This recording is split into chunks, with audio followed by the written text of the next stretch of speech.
જય માતાજી દ્વારકા દોસ્તો, આજની સવાર થઈ છે ગ્રીન ટીથી વાગ્યા હતા સવારના 9 અને જો તમને બતાવો જાદુ આપ ખાલી આમ હલાવીને ત્યાં પાણી લીલો થઈ ગયો. પણ ગ્રીન ટી પીવી બહુ સારી છે. સવારે 1-2 ઘૂંટિયા પાણી પી લ્યો અને બ્રશ કરીને પછી ગ્રીન ટી પીવાની, એટલે હેલ્થ માટે બહુ સારું કહેવાય. પછી આવી રીતના ને નીચવી નાખવાની ગ્રીન ટી ડીપ કરીને હોય ને, એટલે કેમ કે અંદર જે બધું પાણી હોય અને એ બધું ચા પત્તીમાં હોય તો બધું સરખું થઈ જાય અને પછી પી લેવાની. કડવી તો લાગે પણ પીવી પડે.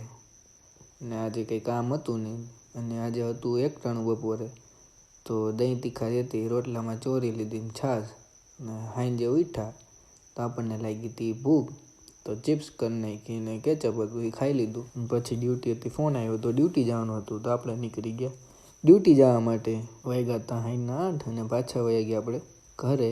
પહોંચી ગયા ઘરે ને ત્યાં જોઈને ત્યાં બધે આગળિયા મારેલા, ટાઈડ એવી પડે ને એટલે આગળિયા મારીને બે મેડમ. પછી આપણે કરી લીધું ફરાળ, આ તો વઘારેલો ચેવડો. પછી આ તણીને પીવરાવી દીધું દૂધ. ત્યાં જો એનું પી લીધું ને ભાઈ આનું પીવા આવે બોલો.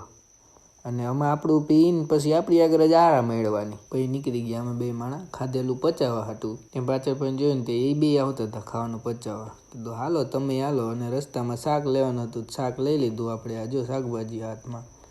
ઘરે આવીને જ્યુસ પી લીધું. આ ગુઆવા અને એલોવેરાનું જ્યુસ છે. અમારી ચેનલને લાઇક, શેર અને સબસ્ક્રાઈબ કરી દેજો ભાઈ.